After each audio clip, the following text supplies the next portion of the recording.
നമസ്കാരം, ഋഷിപ്രോക്തം ചാനലിലേക്ക് ഏവർക്കും ഹൃദ്യമായ സ്വാഗതം. ഇന്ന് ശയനവിധിയെ കുറിച്ചാണ് ഞാൻ പറയുന്നത്.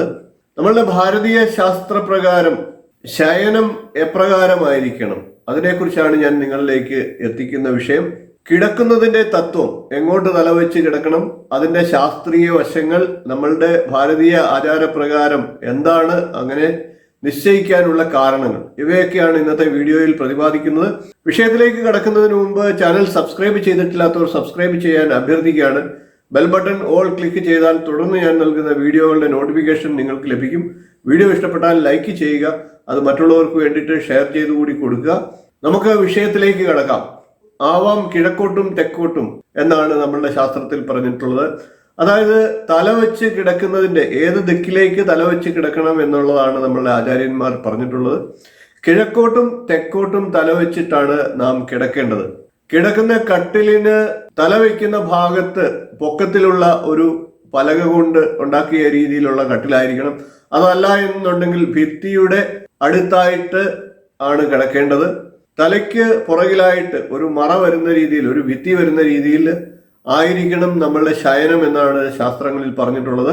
കിഴക്കോട്ടും തെക്കോട്ടും തലവെച്ച് കിടക്കണമെന്ന് പറയുന്നതിൽ ആധ്യാത്മികമായിട്ടും ഭൗതികമായിട്ടുമുള്ള ശാസ്ത്ര സത്യങ്ങളുണ്ട്. കിഴക്ക് ദേവന്മാരും തെക്ക് പിതൃക്കളും പടിഞ്ഞാറ് ഋഷിവര്യന്മാരും വടക്ക് മനുഷ്യരുമാണ് വസിക്കുന്നതായിട്ട് ശയനശാസ്ത്രത്തിൽ പറഞ്ഞിട്ടുള്ളത്. അതുകൊണ്ട് തന്നെ ഋഷിവര്യന്മാരുടെയും മനുഷ്യരുടെയും ദിക്കിലേക്ക് കാൽ വെച്ച് കിടക്കുക എന്നുള്ളതാണ് അതിൽ പ്രധാനമായിട്ട് അർത്ഥമാക്കുന്നത്. കിഴക്കോട്ട് തലവെച്ച് കിടന്നുറങ്ങിയാൽ ദേവന്മാരുടെയും, തെക്കോട്ട് തലവെച്ച് കിടന്നുറങ്ങുമ്പോൾ പിതൃക്കളുടെയും പ്രീതി നമുക്ക് ലഭിക്കുമെന്നാണ് നമ്മളുടെ ഹൈന്ദവ ശാസ്ത്രങ്ങളിൽ പറഞ്ഞിട്ടുള്ളത്. കിഴക്ക് ദേവസ്ഥാനമാകിയാൽ അങ്ങോട്ട് കാല് വെച്ച് കിടക്കുന്നത് നിഷിദ്ധമാണ്. അതുപോലെ തന്നെ തെക്ക് പിതൃക്കളുടെ സ്ഥാനമാകിയാൽ അങ്ങോട്ടും കാല് വെച്ച് കിടക്കുന്നത് നിഷിദ്ധമായിട്ട് പറയുന്നു. എന്നാൽ ശിരസ് കിഴക്കോട്ട് വയ്ക്കുമ്പോൾ കാല് ഋഷീശ്വരന്മാരുടെ ദിക്കിലേക്ക് വെക്കുന്നതുകൊണ്ട് ദേവന്മാരുടെ അനുഗ്രഹം ഉള്ളപ്പോൾ ഋഷീശ്വരന്മാരും സ്വാഭാവികമായിട്ട് നമ്മെ അനുഗ്രഹിക്കുന്നതായിട്ടാണ് പറയുന്നത്. കിഴക്കിന്റെ അധിപനായിട്ടുള്ള ഇന്ദ്രനും തെക്കിന്റെ അധിപനായിട്ടുള്ള യമനും നമ്മെ അനുഗ്രഹിക്കും. ഈ രണ്ട് ദേവതമാരും നമുക്ക് സദ്ബുദ്ധി തരാൻ കെൽപ്പുള്ള ദേവന്മാരാണ്. അതുകൊണ്ട് തന്നെ ഈ രണ്ട് ദിക്കിലേക്കും കിടക്കുന്നത് വഴി നമുക്ക് സദ്ബുദ്ധി ലഭിക്കും. നമ്മളുടെ തലച്ചോറിനെ അത് ഉന്മേഷഭരിതമാക്കും എന്ന് പറയുന്നുണ്ട്. പടിഞ്ഞാറിന്റെ അധിപനായിട്ടുള്ള വരുണനും വടക്കിന്റെ അധിപനായിട്ടുള്ള കുബേരനും ഒക്കെ ധനത്തിന്റെയും ആഡംബരത്തിന്റെയും ഭോഗത്തിന്റെയും ഒക്കെ ഈശ്വരന്മാരായിട്ടാണ് പറയപ്പെടുന്നത്. അതുകൊണ്ട് തന്നെ നമ്മളുടെ ബുദ്ധിയെ പ്രചോദിപ്പിക്കുന്ന ദിക്കിലേക്ക് ശിരസ് വയ്ക്കുക, അതാണ് ശാസ്ത്രീയമായിട്ടുള്ള കാര്യം.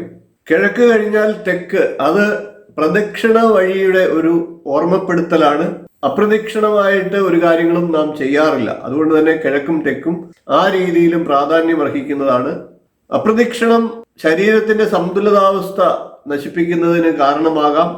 ഭൂമിയുടെ പരിക്രമണം പടിഞ്ഞാറ് നിന്ന് കിഴക്കോട്ടാകിയാൽ പടിഞ്ഞാറ് കാലുവെച്ച് കിഴക്കോട്ട് തലവെച്ച് കിടക്കുന്നത് നമ്മളുടെ ശരീരത്തിന്റെ ശക്തി സംഭരണം നേർദിശയിലാകുന്നതിന് സഹായിക്കും. തെക്കോട്ട് തലവെക്കുമ്പോഴും ഇതേ തത്വം തന്നെയാണ് നമ്മളുടെ ശരീരത്തിൽ പ്രവർത്തിക്കുക.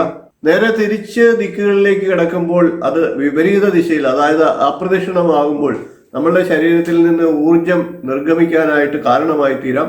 അതുകൊണ്ട് തന്നെ വിപരീത ദിശയിൽ ശയിച്ചാൽ നമുക്ക് ശിരോദുർബലത ഉണ്ടാകാൻ സാധ്യതയുണ്ട്.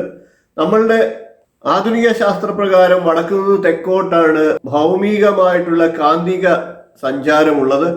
അതുകൊണ്ട് തന്നെ വടക്കോട്ട് തലവെച്ചാൽ ആ കാന്തിക ശക്തി നമ്മുടെ ശിരസ്സിൽ ഉണ്ടാകുകയും തലവേദന തുടങ്ങിയ ശിരോദൗർബല്യങ്ങൾ ഉൾപ്പെടെയുള്ള പ്രശ്നങ്ങൾ അഭിമുഖീകരിക്കേണ്ട വന്നേക്കാം.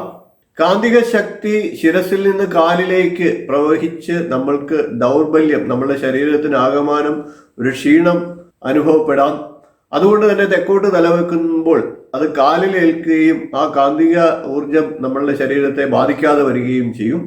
കിഴക്കോട്ടോ തെക്കോട്ടോ തലവെച്ച് കിടക്കുമ്പോൾ നമ്മളുടെ ശരീരത്തിന് ആകമാനം ഊർജസ്വലത കൈവരികയും നമ്മളുടെ മനസ്സിനും ശരീരത്തിനും ഒരു സുഖകരമായിട്ടുള്ള ആ വിശ്രമാവസ്ഥ കൈവരികയും ചെയ്യും. മറിച്ചായാൽ ശരീരത്തിനും നമ്മളുടെ പ്രത്യേകിച്ച് ശിരസിനുമൊക്കെ ക്ഷീണവും ദൗർബല്യം തുടങ്ങിയ കാര്യങ്ങൾ അനുഭവപ്പെടാം.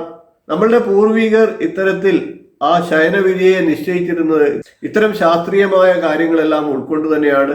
വളരെ വളരെ വർഷങ്ങൾക്ക് മുമ്പ് നമ്മളുടെ ഋഷീശ്വരന്മാർ ഇതെല്ലാം അവരുടെ ജ്ഞാനദൃഷ്ടിയിലും അവരുടെ പഠനങ്ങളിലുമൊക്കെ കണ്ടുപിടിച്ച് നമുക്കായിട്ട് ഈ ആചാരങ്ങളെ നൽകിയിട്ടുള്ളതാണ്.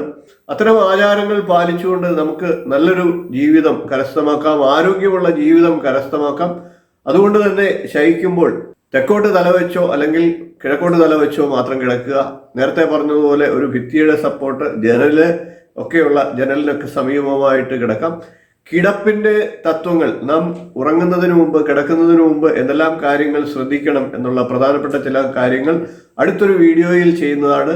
വിശ്രമം ശരിയായാൽ നമ്മളുടെ ശരീരത്തിന് വളരെയധികം ഊർജ്ജസ്വലത കൈവരികയും അതുവഴി മാനസിക ആരോഗ്യത്തിനും അതുവഴി നമ്മുടെ ജീവിതമാകെ മാറിമറിയുകയും ജീവിതം വളരെ നല്ല രീതിയിലേക്ക് മുന്നോട്ട് കൊണ്ടുപോകാനും ഒക്കെ സാധിക്കുന്നതാണ്. രോഗങ്ങളില്ലാതെ ജീവിക്കുന്നതിനും ദീർഘായുസ്സോടെ ജീവിക്കുന്നതിനും ഈ ശയനവിധി പാലിച്ചുകൊണ്ട് മുന്നോട്ട് പോവുക. എല്ലാവർക്കും നല്ല വിശ്രമം ലഭിക്കട്ടെ, എല്ലാവർക്കും നല്ല ഉറക്കം ലഭിക്കട്ടെ, എല്ലാവരെയും ഈശ്വരൻ അനുഗ്രഹിക്കട്ടെ എന്ന് പ്രാർത്ഥിച്ചുകൊണ്ട് നിർത്തുന്നു. അടുത്ത ദിവസം നമുക്ക് അടുത്തൊരു വീഡിയോയുമായി കാണാം. നന്ദി, നമസ്കാരം.